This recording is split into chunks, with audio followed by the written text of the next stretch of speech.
Hello. अब आवाज आ रही है स्वाति? अब आवाज आ रही है?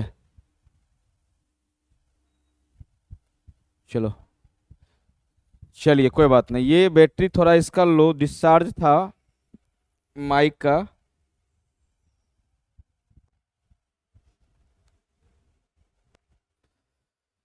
चलिए 1 मिनट।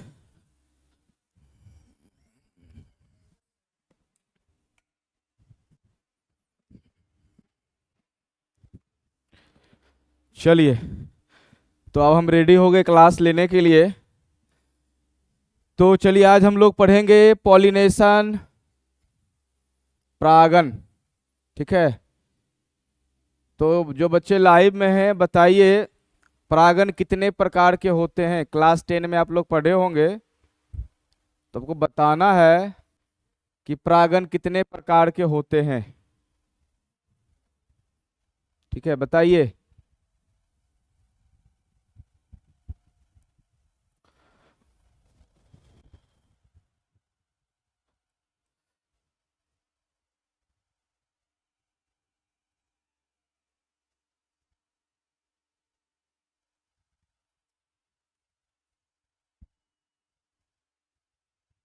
तो स्वाति बताओ, परागन कितने प्रकार के होते हैं? तो चलिए हम लोग आज शुरू करते हैं अब। परागन, पॉलिनेशन। ठीक है। तो आप लोग जानते हैं कि जब परागकण परिपक्व होता है तो अपने परागकोश से निकलकर, ठीक है, अपने ही जाति के मादा पुष्प के वर्तिकाग्र तक पहुंचती है, तो उस क्रिया को क्या बोलते हैं? परागन बोलते हैं। ठीक है। याद रखना, जब परिपक्व परागकण परागकोश से निकलकर अपने ही जाति के मादा पुष्प के वर्तिकाग्र तक पहुंचती है तो उसे क्या बोलते हैं? परागन बोलते हैं। ठीक है। चलिए अब देखिएगा, इसमें जो परागन होते हैं बच्चों, आप लोग क्लास 10 में पढ़े होंगे। परागन दो प्रकार का होता है, स्वपरागन और परपरागन, है कि नहीं है? लेकिन यहाँ हम पढ़ेंगे परागन 3 प्रकार के होते हैं। एक बच्चों होते हैं स्वपरागन, जिसको स्वयुग्म परागन भी बोलते हैं। ठीक है। इंग्लिश में बोलते हैं सेल्फ पॉलिनेशन। जब स्वपरागन रहेगा, स्वयुग्मन परागन रहेगा तो बोलेंगे ऑटोगैमी। दूसरा होता है बच्चों स्वजात पुष्पी परागन, जेनेटोगेमी। और तीसरा आपका होता है, देखिए थोड़ा यहाँ इरर है, इसको 2 कीजिए, इसको 3 कीजिए। ठीक है। पर परागन मतलब क्रॉस पॉलिनेशन। ठीक है। तो चलिए बारी बारी से हम लोग समझते हैं कि सबसे पहले आप समझ लिए होंगे कि परागन किसे कहते हैं। ठीक है। एक बार फिर से बता रहा हूं कि जब परिपक्व परागकण परागकोश से निकलकर अपने ही जाति के मादा पुष्प के मादा पुष्प के वर्तिकाग्र तक पहुंचते हैं तो उसे क्या बोलते हैं? परागन बोलते हैं।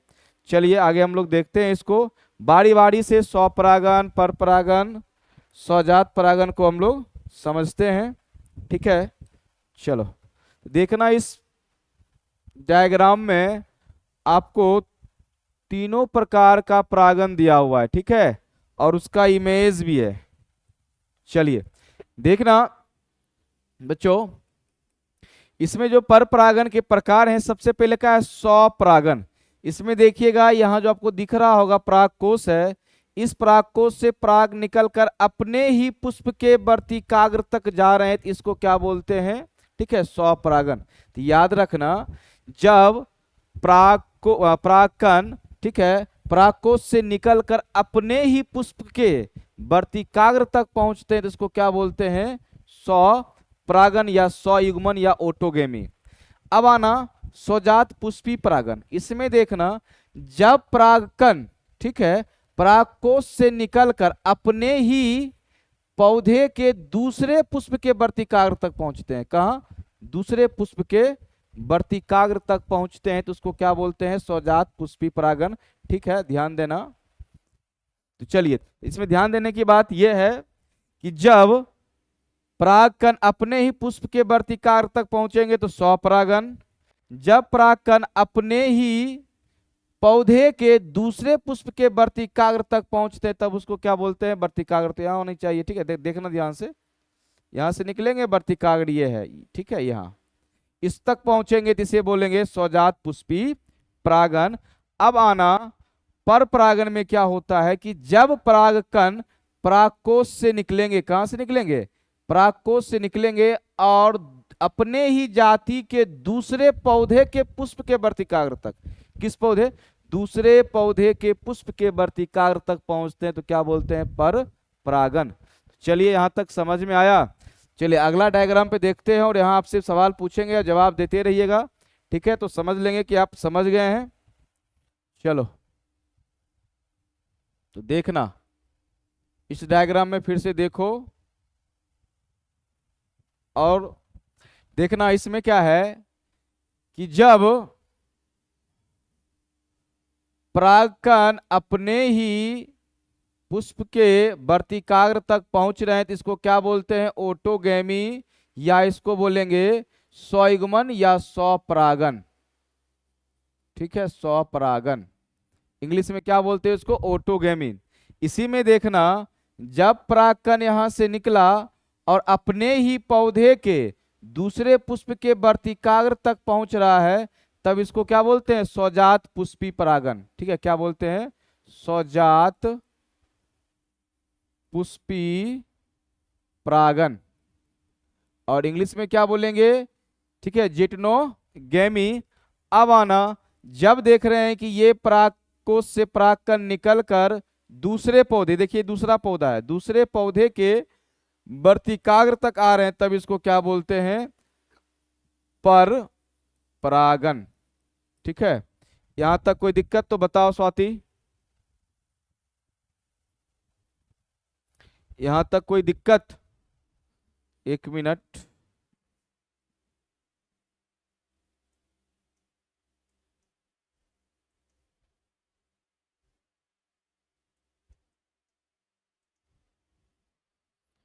चलो जब कोई दिक्कत नहीं है इसका चलो आंसर करो। यहाँ देखना 1 नंबर 2 नंबर 3 नंबर करके है, ठीक है, इसका आंसर करो फटाफट से। दिखाई दे रहा है फिगर, चलो दिखाई दे रहा है, इसका आंसर करो।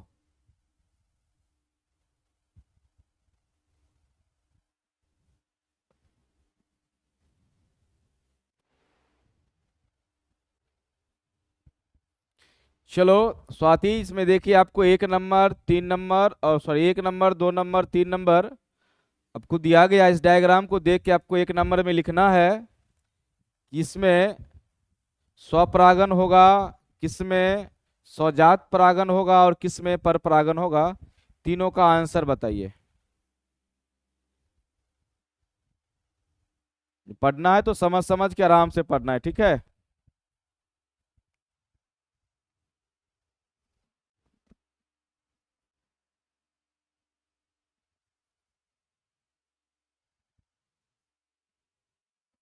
फटाफट से आंसर दो।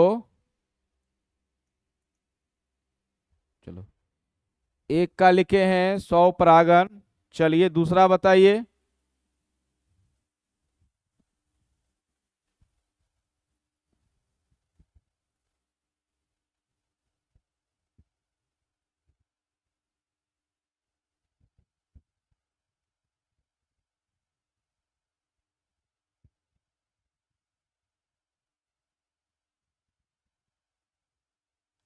चलिए दूसरा बोले आप स्वजात, चलिए तीसरा, देखो ठीक है, तीसरा है परपरागन।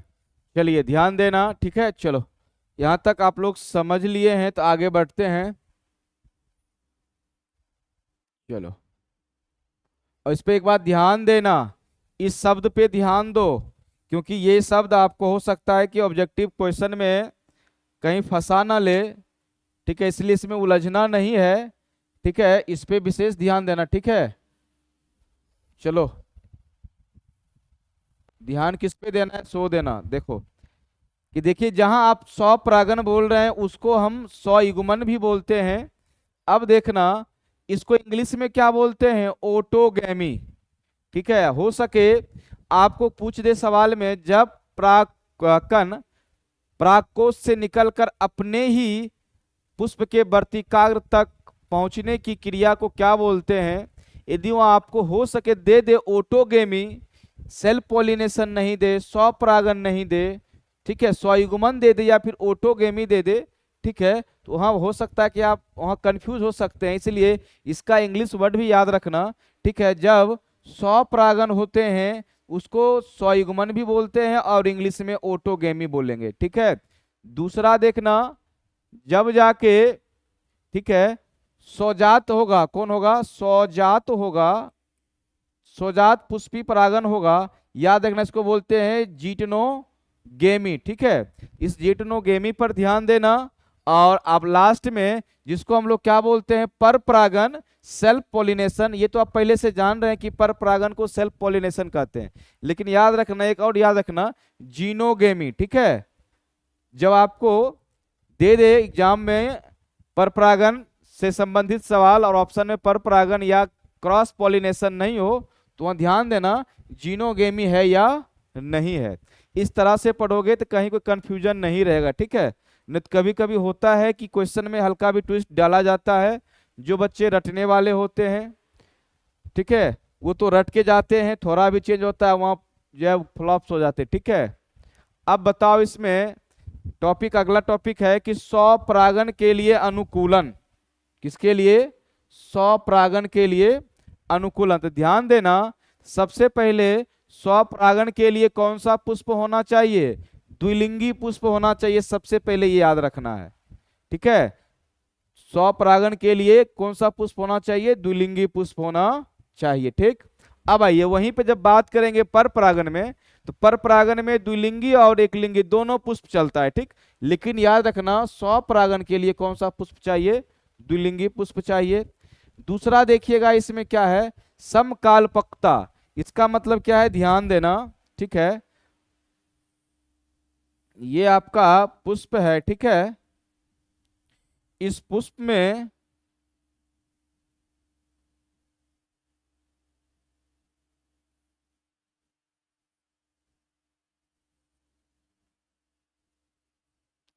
ये आपके वर्तिकाग्र हैं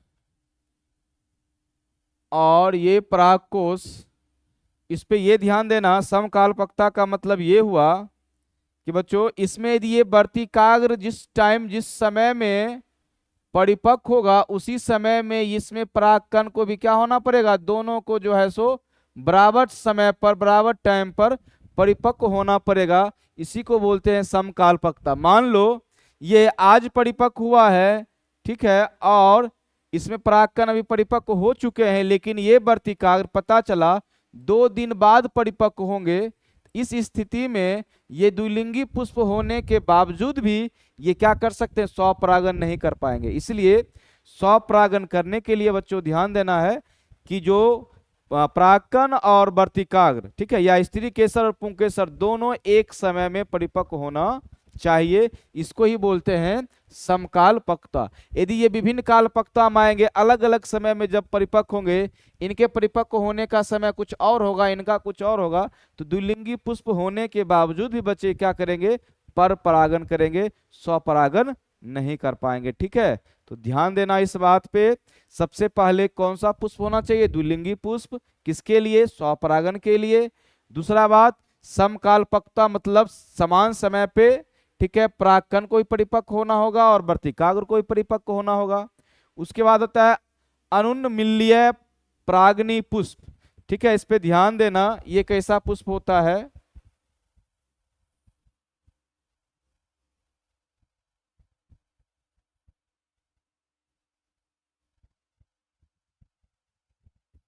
ये एक बंद आकृति का पुष्प होता है। ठीक है, ध्यान देना,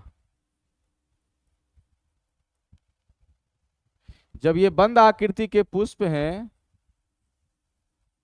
इनके जो वर्तिकाग्र हैं और इनके जो परागकोश होंगे और ये क्या है, आपस में बंद हैं। ठीक है, जब पुष्प द्विलिंगी हो और आपस में क्या हो, बंद हो, अर्थात इनके जो परागकण हैं, ये परागकण इस पुष्प से बाहर नहीं जा पाएंगे। जब इनके परागकण पुष्प से बाहर नहीं जाएंगे तो ऑटोमेटिक ये जो परागकण होगा कहाँ आएंगे, इसी वर्तिकाग्र पे आएंगे। जब बच्चों पुष्प बंद होते हैं ठीक है, द्विलिंगी पुष्प हो और पुष्प क्या हो, बंद हो, उनके परागकण बाहर नहीं निकल पाएंगे, ये हमेशा क्या करेंगे, स्वपरागन करेंगे। इस बात पे ध्यान देना। इस प्रकार के पुष्प, जो पुष्प, याद रखना सबसे पहले अनुन्मीलनीय का मतलब होता है बंद पुष्प। कौन पुष्प, बंद पुष्प, इस पे ध्यान देना। तो जो पुष्प द्विलिंगी होंगे और बंद पुष्प होंगे, वैसे पुष्प में क्या होगा, स्वपरागन होगा। जैसे में देखिएगा, गुल मेहंदी जो होता है वो पुष्प बंद होते हैं, कोमोलिना क्या होता है, बंद होता है, पोर्चुलाका क्या होता है, बंद होता है। तो ये तीनों ऑप्शन को याद रखना, ठीक है। चलो, ये तीनों इसलिए याद रखना कि कभी कभी क्वेश्चन आसान आते हैं तो आसान आसान सवाल आते हैं, थोड़ा भी क्वेश्चन को हार्ड करने का प्रयास करेगा तो इसी तरह का सवाल उठाएगा। अनुमीलनीय परागनी पुष्प कौन है, या किस प्रकार के पुष्प में स्वपरागन होगा, तो ये से ऐसे ऑप्शन रहेंगे और साधारण ऑप्शन वहां आपको देखने के लिए नहीं मिलेगा। और ऐसे ही क्वेश्चन को आप लोग बोलिएगा बाप रे बाप भारी क्वेश्चन पूछ दिया है, ठीक है। इसलिए इस सारे क्वेश्चन पे स्टार लगा के नोट जब डालेंगे, स्टार लगा के इसको आराम से याद रखना है, ठीक है। हौले क्वेश्चन तो बच्चों सभी कर लेते हैं। जब क्वेश्चन जो भी एग्जाम होता है, याद रखना 100% में लगभग 40% क्वेश्चन नॉर्मल होता है, जो बच्चे थोड़ा बहुत ही पढ़ते हैं वो कर लेते हैं। फिर उसमें 20-30% ऐसा क्वेश्चन होता है जो बच्चे रेगुलर पढ़ रहे हैं, ठीक है। और उसके बाद जो 10-20% क्वेश्चन होता है कि जो बच्चे हार्ड मेहनत कर रहे हैं, हर एक जगह से अपने नोट्स को स्टडी कर रहे हैं, तो वैसे वैसे बच्चे अगले वो जो 10-20% होता है उसको करते हैं और अच्छा नंबर लाते हैं, ठीक है। इसलिए ध्यान देना, ऐसे ऐसे सवाल पे ध्यान देना। अनुमीलनीय परागनी पुष्प का मतलब होता है बंद पुष्प, इसके लिए स्वपरागन होगा। एग्जाम्पल ये तीनों याद रखना, ये तीनों एग्जाम्पल एनसीईआरटी से है, इसलिए क्वेश्चन बनने की संभावना यहीं से होगी, ठीक है। तो याद रखना, एक समझ गए कि द्विलिंगी पुष्प होना चाहिए, समान समय पर परागकण और वर्तिकार्क परिपक्व होना चाहिए, और दूसरी बात ये जो होना चाहिए यदि बंद पुष्प हैं, ठीक है, तो उनमें स्वपरागन होगा। लास्ट आता है कलिका परागन, बबूरे कली के अवस्था में ही परागन। जैसे देखिएगा आप लोग गेहूं में देखिएगा उसमें पुष्प जो होता है कली अवस्था में खिलता नहीं है, और कली अवस्था में ही उसमें परागन होता है, परागन के बाद देखिएगा उसमें दाना बन जाता है। तो याद रखना कलिका परागन किसमें होता है, तो गेहूं में। ये भी ऑब्जेक्टिव के लिए काफी इंपॉर्टेंट सवाल है। तो कलिका परागन किसमें होगा, ठीक है, तो याद रखना गेहूं में होता है, अर्थात गेहूं में कौन सा परागन होगा, तो स्वपरागन होगा। चलिए, कोई दिक्कत नहीं ना। अब आगे बढ़ते हैं, यहां तक समझ गए इस चारों पॉइंट को। चलो,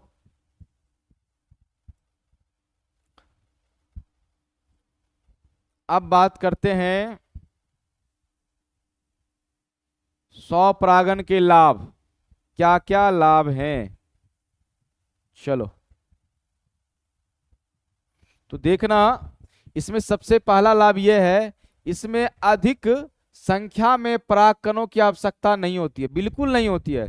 क्योंकि देखिए स्वपरागन करने जा रहे हैं, पर परागन के लिए इनको दूसरे पुष्प पे जाना पड़ेगा, ठीक है। उस क्रम में बहुत सारे परागकण नष्ट होते हैं, उसके लिए क्या होते हैं, अधिक। अभी तुम मान लो कि तुमको यदि एक दे दिया जाए शूट करने के लिए, एक पिस्टल दिया जाए और नजदीक मात्र 1 हाथ की दूरी पे आपको निशाना लगाना है, ठीक है, या मान लो कि आपको 2-3 फीट पे ही निशाना लगाना है, कम बुलेट रहने पर भी क्या कर सकते हैं, निशाना लगा लेंगे, लग जाएगा। लेकिन वहीं आपको निशाना लगाने के लिए 500 मीटर दे दिया जाए, या फिर आपको जो है 100-200 मीटर दे दिया जाए, और उसमें कहेगा सटीक निशाना लगाने के लिए, और पहले से हम लोग निशाना नहीं लगा रहे थे, उसके लिए क्या करना होता है, अधिक बुलेट की आवश्यकता होती है, कि 1-2 बुलेट में हम सही निशाना नहीं लगा सकते हैं, ठीक है। लेकिन जब नजदीक का मामला होता है तो कम बुलेट में भी हम लोग निशाना लगा सकते हैं, ठीक है। वही बात यहाँ होती है कि जब स्वपरागन होगा तो बगल में ही परागकोश है, या बगल में ही वर्तिकाग्र है, तो उसमें संभावना होती है कि एक न एक परागकण आसानी से पहुंच जाएंगे। चलो भाई, यहाँ कम परागकणों की आवश्यकता है, इसलिए कम बनाओ, ठीक है। चलो, जब परागकण याद रखिएगा कम बनेगा तो पुष्प को या उस पौधे को, ठीक है, ऊर्जा की भी क्या होगी, बचत होगी, क्योंकि परागकण बनाने में काफी ऊर्जा की खपत होती है। याद रखना सबसे पहला लाभ क्या है, इसमें अधिक संख्या में परागकणों की आवश्यकता नहीं होती है। और इसमें एक पॉइंट और जोड़ लेना, जिससे पौधे को कम ऊर्जा खपत होती है या कम ऊर्जा खर्च करनी पड़ती है। सेकेंड देखना, स्वपरागन की क्रिया सरल व सुलभ होती है, बिल्कुल सही है। तो बगल में ही तो जाना है। पर परागण टेढ़ी खीर होती है, कीट आएगा या वायु का झोंका आएगा या पक्षी आएंगे या जल आएंगे, तब जाके उसको लेके जाएंगे, उसमें समस्या होती है। और बच्चों ये जो स्वपरागन है इसमें कहीं कोई समस्या नहीं, दोनों बगल में होते हैं, इसलिए स्वपरागन क्रिया सरल व सुलभ होती है, ये भी फायदा है। ठीक है, दूसरा याद रखना, तीसरा याद रखना, स्वपरागन से उत्पन्न बीज, ठीक है, बी लिखा गया है, बीज याद रखना, बीज शुद्ध नस्ली होते हैं। इसलिए बउआ ये शुद्ध नस्ली होते हैं क्योंकि इनमें जब स्वपरागन होता है तो नर के युग्मक और मादा के युग्मक, दोनों युग्मक के जो गुणसूत्र होते हैं अर्थात डीएनए होते हैं, क्या होते हैं, सेम सेम। जब डीएनए चेंज होगा, गुणसूत्र चेंज होगा, तभी ना उसमें भिन्नता आएगी, क्रॉस होगा इसमें। ठीक है, जब स्वपरागन करेंगे तो जो नर युग्मक में क्रोमोसोम होगा और जो मादा युग्मक में क्रोमोसोम होगा बच्चों बिल्कुल समान होगा, इसलिए इसमें भिन्नता नहीं आती है और ये क्या होते हैं, शुद्ध नस्ली होते हैं। एक ये भी फायदा है, शुद्ध। अब अगला आना 4 नंबर में, पुष्पों को रंग कोमा सुगंध तथा मकरंद स्रावित करने की आवश्यकता नहीं होती है, क्योंकि रंग जो होती है वो कीटों को आकर्षित करती है, सुगंध कीट का भोजन हो जाता है, वो भी सुगंध से कीट आकर्षित होते हैं, मकरंद कीट का भोजन होता है, क्योंकि यहाँ इसी तीनों के यही तीनों कीट को आकर्षित करते हैं। वो जब कीट को आकर्षित करेंगे और कीट जब यहाँ आएंगे तो यहाँ पर परागन हो जाएगा, लेकिन यहाँ स्वपरागन की बात हो रही है, इसीलिए स्वपरागन के लिए ना ही कीट की आवश्यकता है, ना ही सुगंध की आवश्यकता है, ना ही मकरंद की आवश्यकता है। ठीक है, चलिए बात को समझ लिए कि पुष्पों को रंग, सुगंध तथा मकरंद की आवश्यकता नहीं होती है, स्रावित नहीं करती है, लेकिन जब परागन की आएगी ये तीनों चीज क्या है, आवश्यक होंगे। अगला है, स्वपरागन के अवसर अधिक मिलते हैं। बिल्कुल सही है कि बच्चों स्वपरागन के अवसर क्या है, काफी अधिक मिलते हैं, क्योंकि यहाँ देखना दोनों तो बगल में ही हैं, जब बगल में है ठीक है तो इनको अवसर क्या मिलता है, बहुत अधिक मिलता है। चलो कोई दिक्कत नहीं। अब थोड़ा हम देख लेते हैं स्वपरागन की हानियां।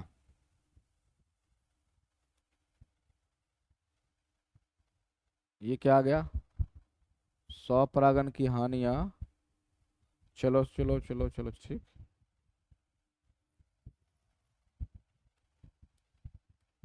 चलिए तो सबसे पहला देखना बच्चों, स्वपरागन,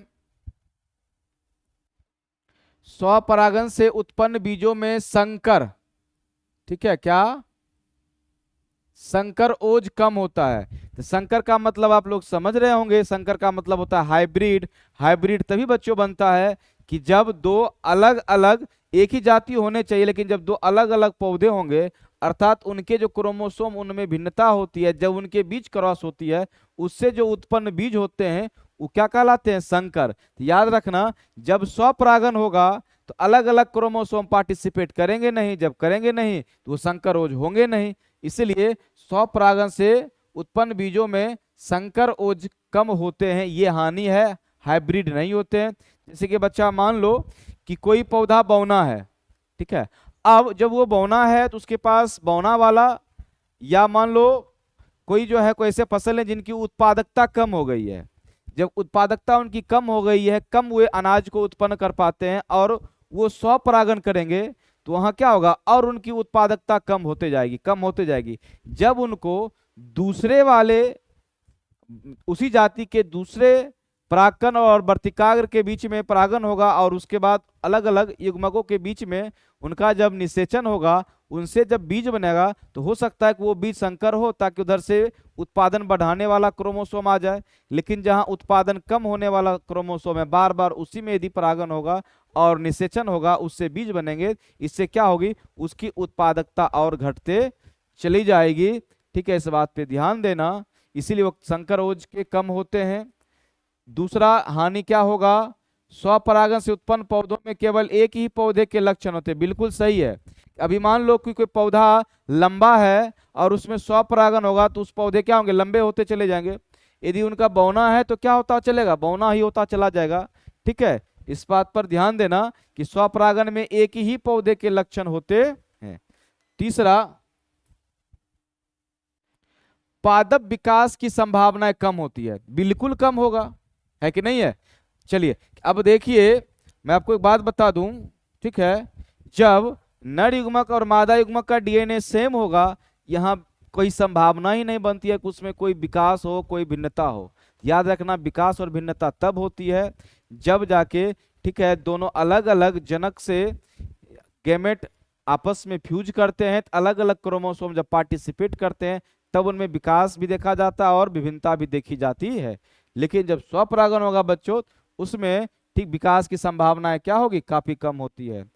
4 नंबर है, इस परागन से उत्पन्न पौधे दुर्लभ और अस्वस्थ होते हैं। बिल्कुल से याद रखना, जब स्वपरागन होगे उससे जो उत्पन्न बीज होगी वो दुर्लभ मतलब कमजोर और अस्वस्थ होती है। लेकिन वहीं जब संकर होगा, हाइब्रिड होगा, तो वो स्वस्थ भी होंगे और अच्छे भी होंगे। ठीक है। लास्ट में आता है स्वपरागन पुष्पों से उत्पन्न बीज संख्या में कम, हल्के और छोटे होते हैं। याद रखना, जब स्वपरागन पुष्प में होता है तो उससे उत्पन्न बीजों की संख्या कम होती है, वे हल्के होते हैं और उसके साथ साथ क्या होते हैं, छोटे होते हैं। अर्थात बच्चों, जो किसान है, जो खेती करना चाहते हैं, अब बताइए वो स्वपरागन करना पसंद करेंगे कि परपरागन? वो चाहेंगे कि स्वपरागन भी पढ़ें आप लोग, परपरागन बचा हुआ है, लेकिन स्वपरागन ही पढ़ने से इतनी जानकारी मिल रही है कि स्वपरागन पढ़ने से कहीं न कहीं नुकसान ही है। इसलिए फसल के उत्पादन में, ठीक है, जो लैंगिक जनन के प्रोसेस से फसल उत्पन्न होते हैं, उनमें यदि परपरागन कराया जाए अर्थात क्रॉस का सिस्टम लाया जाए तो कहीं न कहीं क्या होगा, बेहतर साबित होगा। ठीक है, चलिए यहां तक कोई दिक्कत तो बताओ स्वाति।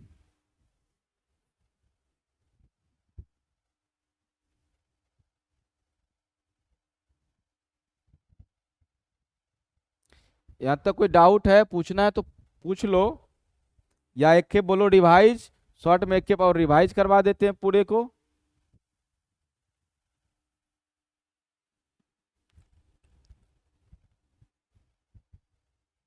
तो याद रखना, इसमें आपका जो स्वपरागन के लाभ है और हानि है, ये 2 नंबर लघु उत्तरीय प्रश्न में पूछे जा सकते हैं, इसलिए इसको आराम से क्या कर लेना, याद कर लेना। ठीक है, तो चलो यहां तक में हम लोग देख लिए कि स्वपरागन समाप्त हो गया। एक खेप इसको रिवाइज कर लेते हैं, फिर आगे की ओर चलेंगे। ठीक है, तो सबसे पहले याद रखना कि हम लोग परागन का 2 डिफिनीशन देखे थे कि जब परिपक्व परागकण परागकोश से निकलकर अपने ही जाति के मादा पुष्प के वर्तिकाग्र तक पहुंचते हैं तो क्या कहलाते हैं, स्वपरागन, सॉरी परागन कहलाते हैं। ठीक है, परागन 3 प्रकार के बताए थे, स्वपरागन, स्वजात परागन और परपरागन। तो स्वपरागन में क्या बताए थे, जब पुष्प अपने ही वर्तिकाग्र तक पहुंचते हैं स्वपरागन, ठीक है, जिसको ऑटोगैमी भी बोले थे।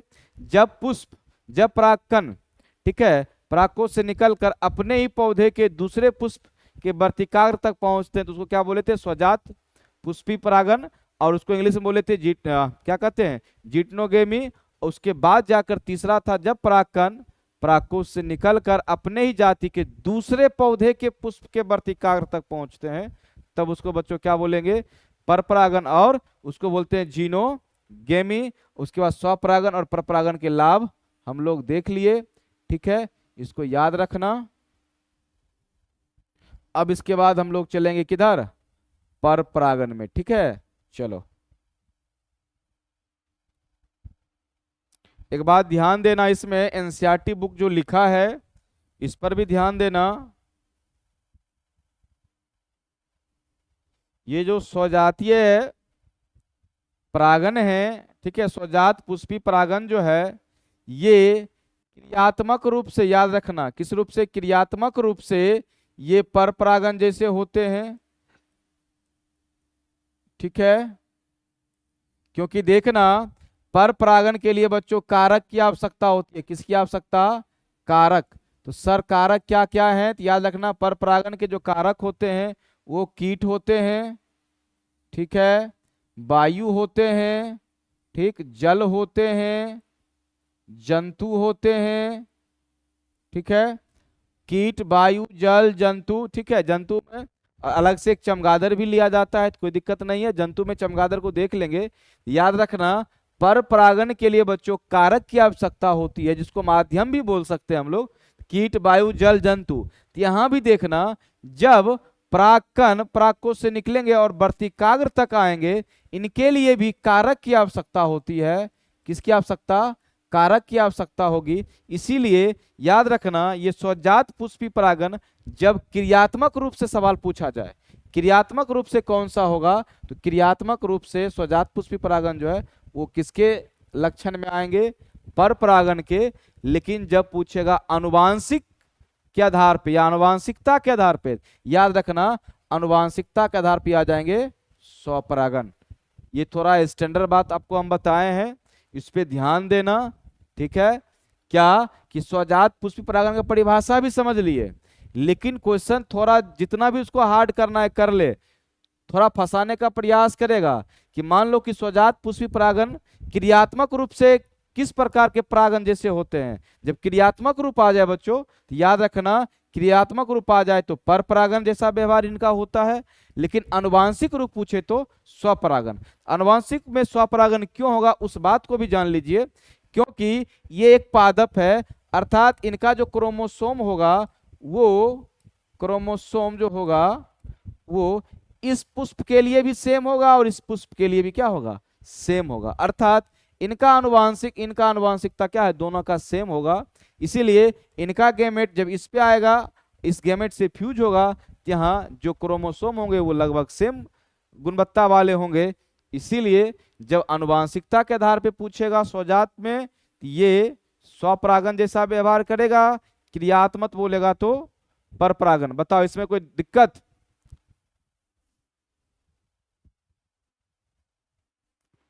चलो, तो यहां मैंने कुछ बात बताई है, किताबों से हटके थोड़ा जानकारी दी है, इस पे ध्यान देना। क्या इस बात को समझी? स्वजात पुष्पी परागण के बारे में 2 पॉइंट भी बताए हैं, कब ये पर परागण की तरह व्यवहार करेंगे और कब ये, ठीक है।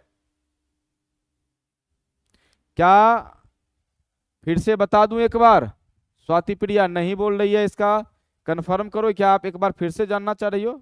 हाँ, चलो फिर से मैं बता देता हूं एक बार।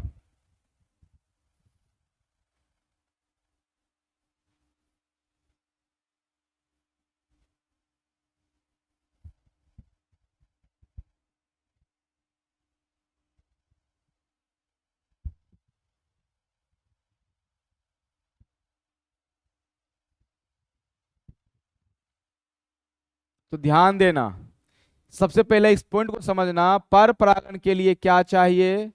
पर परागण के लिए चाहिए कारक, ठीक है। इसके कारक कौन कौन से होते हैं? ठीक, चलो, इसके कारक होते हैं कीट, चलो, वायु, चलो, तीसरा देखना जल, पक्षी, जंतु, ये सभी कारक हैं। किसके लिए? पर परागण के लिए, अर्थात परागकोश से परागकण को वर्तिकाग्र तक पहुंचाने के लिए, ठीक है। जिस प्रकार से शायद आपको ये जो लिखा हुआ है वो दिख रहा है, क्योंकि पीला कलर लेने की वजह से नहीं दिख रहा होगा। एक मिनट, एक मिनट रुक जाना, क्योंकि हमको खुद नहीं दिख रहा है तो आपको कैसे दिख रहा होगा? चलो, अब दिख रहा होगा कीट, ठीक, वायु, जल, पक्षी, ठीक है, और जंतु। ये सभी कारक हैं किसके लिए?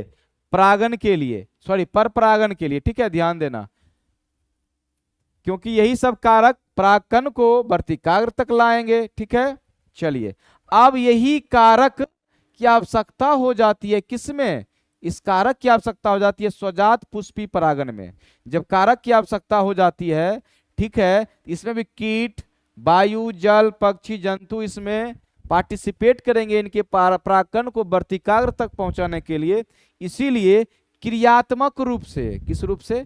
क्रियात्मक रूप से ये स्वजात पुष्पी जो होते हैं इसमें पर परागण होगा, ठीक है। ये क्रियात्मक रूप से किस तरह होगा? पर परागण के रूप में होगा। लेकिन जब अनुवांशिक रूप से आएंगे तो ये होगा स्वपरागण। क्योंकि याद रखना, यहां से जाने वाले जो परागकण होंगे, जो इनके युग्मक होंगे उसके अंदर, उनका क्रोमोसोम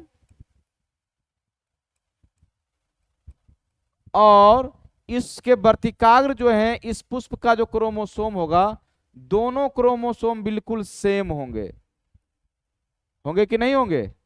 जब बताओ दोनों के क्रोमोसोम, इसका भी क्रोमोसोम सेम, इसका भी, अर्थात दोनों का डीएनए सेम सेम होगा बच्चों, तब ये आनुवांशिक रूप से स्वपरागण और क्रियात्मक रूप से परपरागण।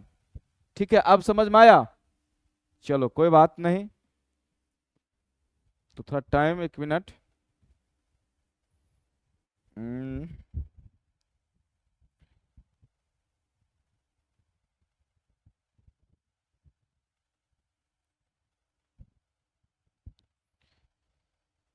देख लेते हैं। चलो तो अब टाइम तो कुछ हो ही गया है। आओ, तो उस दिन हम जो ऑब्जेक्टिव क्वेश्चन नहीं किए थे, जो हम बनाए थे, जब बनाए हैं उसको तो थोड़ा देख लो।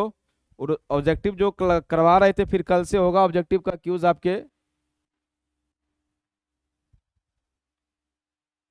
टेलीग्राम ग्रुप पे। ठीक है,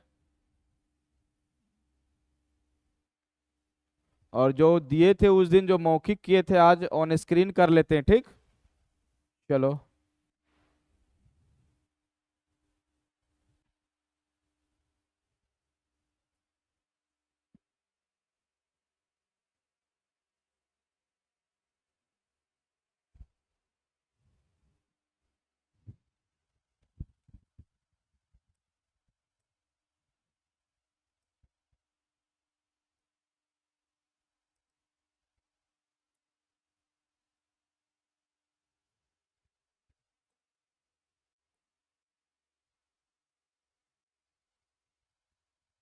क्या क्वेश्चन नहीं है क्या इसमें? चलो याद पारो, देखो यही सारा क्वेश्चन सब होगा टेलीग्राम पे। ठीक है,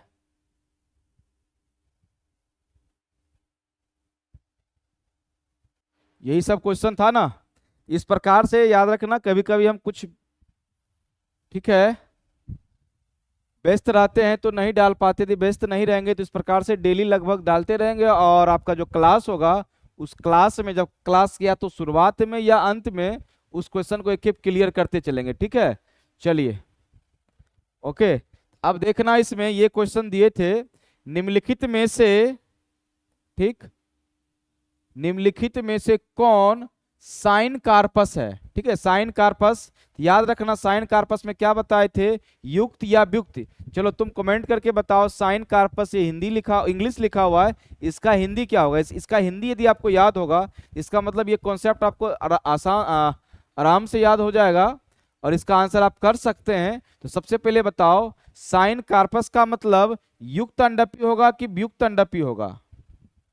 ये बात याद है या नहीं याद है?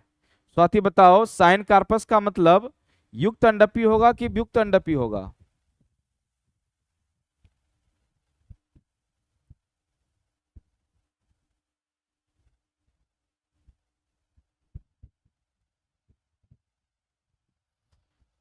साइन कार्पस युक्त अंडपी है कि व्युक्त अंडपी है?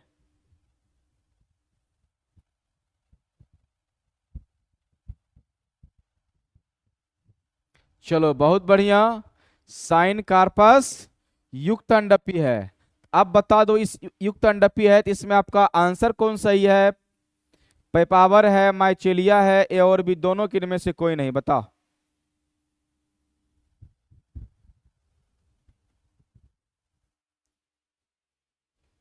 चलो इसका आंसर बता दो कि निम्नलिखित में कौन साइन कार्पस है। तो इसमें याद रखना, इसमें तो आंसर का आपको दिख ही गया होगा, यदि सही किए होंगे फिर भी गलत किए होंगे। चलिए, इनमें से कोई नहीं। क्या आप वहां आंसर किए थे टेलीग्राम पे इसका? आप टेलीग्राम पे इसका आंसर किए थे? बताइए।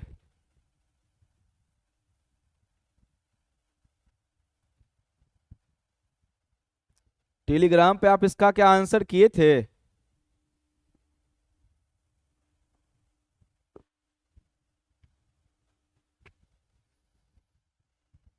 लगता है आप नहीं किए होंगे या किए थे।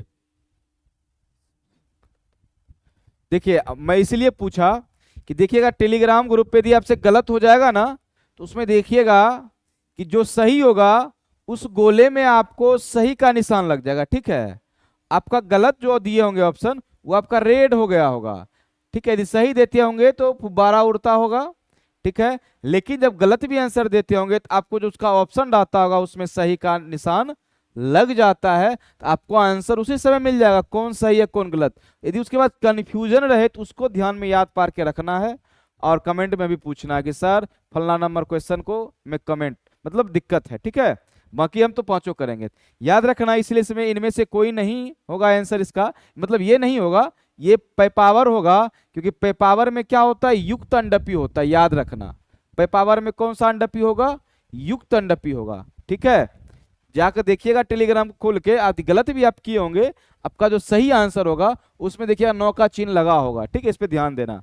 और उसके बाद कोई कंफ्यूजन रहे उसको टिका के रखना कि सर जब क्लास में आएंगे तो उनसे पूछना है, ठीक है। और पूछना भी।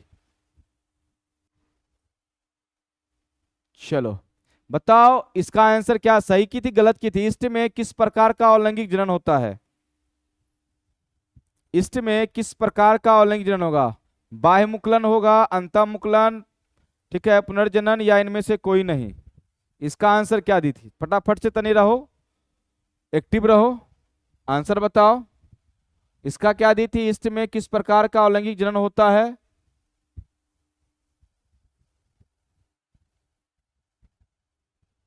चलो ठीक है, अंतःमुक्लन, बाह्य मुकुलन दी है, बिल्कुल सही, ठीक है। बाह्य मुकुलन बिल्कुल सही है, ठीक। चलो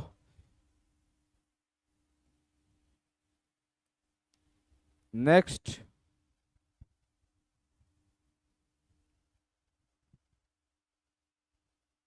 चलो इसका आंसर बताओ। स्पर्म होता है haploid, diploid, female gamete, none of these.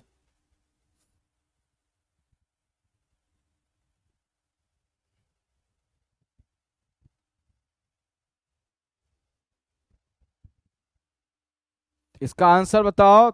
चलिए 3 का ए, बहुत बढ़िया। डाउट जिसमें होगा खुल के आराम से पूछ लेना,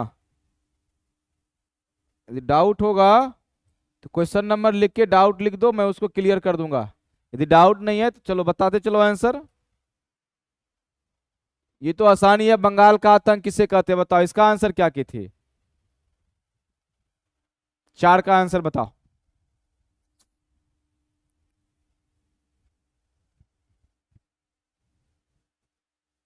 4 का आंसर, बंगाल का आतंक किसे कहते हैं।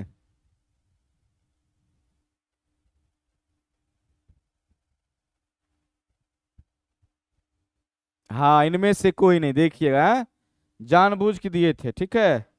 इनमें से कोई नहीं, क्योंकि इसका क्या होगा, जलकुंभी, वाटर हाइसिंथ, याद रखना। जलकुंभी नहीं दे तो वाटर हाइसिंथ पर ध्यान रखना, ठीक है। चलो अब आओ इसका आंसर बताओ। पुष्प किस प्रकार के पौधे में होता है, पुष्प किस प्रकार के पौधों में होता है, अनावृत बीजी, आवृत बीजी, थैलोपाइटा, इनमें से सभी। चलो 5 का बताओ।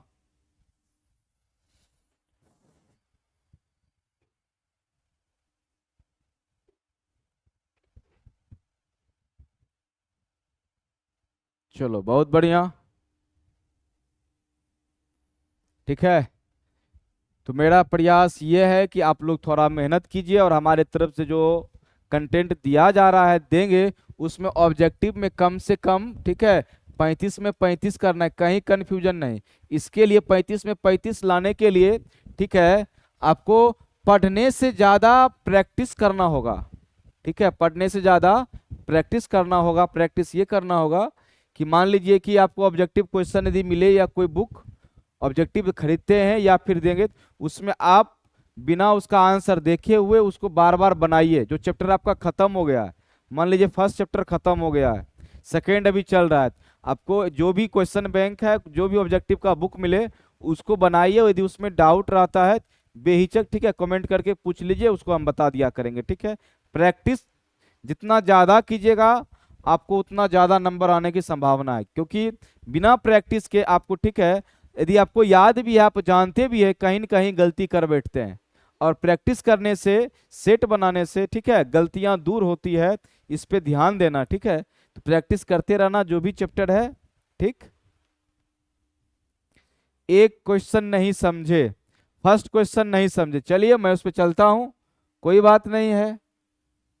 चलो फर्स्ट क्वेश्चन आप नहीं समझे, चलता हूं। देखिएगा इसमें क्या है, साइन कार्पस है, और इसका क्या है, युक्त अंडपी होता है, ठीक है। अर्थात युक्त अंडपी उसको बोलते हैं जब उनका जितना भी अंडप है, ठीक है, ये मान लो एक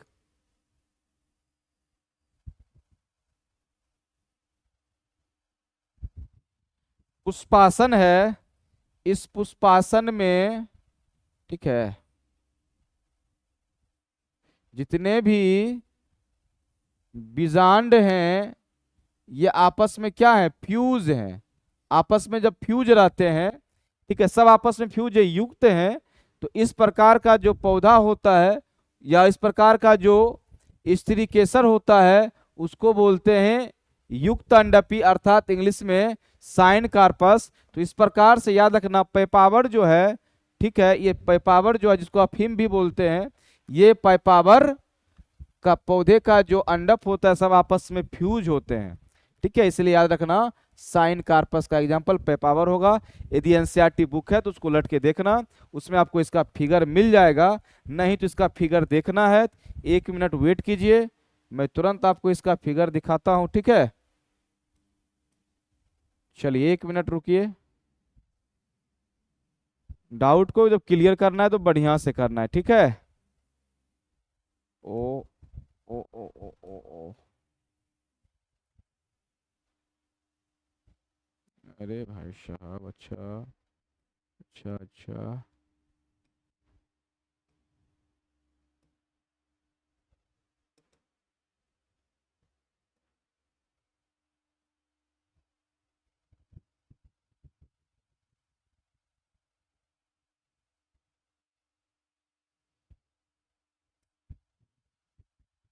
सॉरी इसमें नहीं है।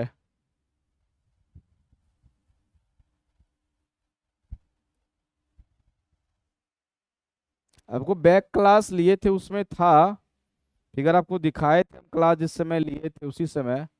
देखिए थोड़ा अभी मिले डॉक्यूमेंट, पुष्पी पादप टू, स्त्री केसर, कहीं इसमें मिले। हाँ चलिए मिल गया। देखिए ये जो आपको दिख रहा है पुष्प, यही पैपावर है, ठीक है। इसमें देखिएगा आपको यहाँ दिख रहा होगा ये ऐसे ऐसे, ये सभी के वर्तिकाग्र एक जगह जाके इकट्ठे हो रहे हैं, और इनके जितने भी नीचे अंडाशय हैं सभी अंडाशय देखिएगा इस आकृति के अंदर फ्यूज हैं, मतलब युक्त हैं, ठीक है। चलिए युक्त हैं, इसी को बोलते हैं पैपावर। तो जब आपको साइन कार्पस का दे तो क्या होगा, पैपावर। अब देखिएगा जब एपोकार्पस दे, एपोकार्पस, ये देखना, आप देख रहे हैं ये माइचेलिया, एपोकार्पस का एग्जांपल है। जितना भी आप देख रहे हैं सब के सब इसके जो अंडप हैं सब क्या हैं, एक दूसरे से अलग हैं, एक दूसरे से अलग हैं, ठीक है। चलो अब कोई डाउट,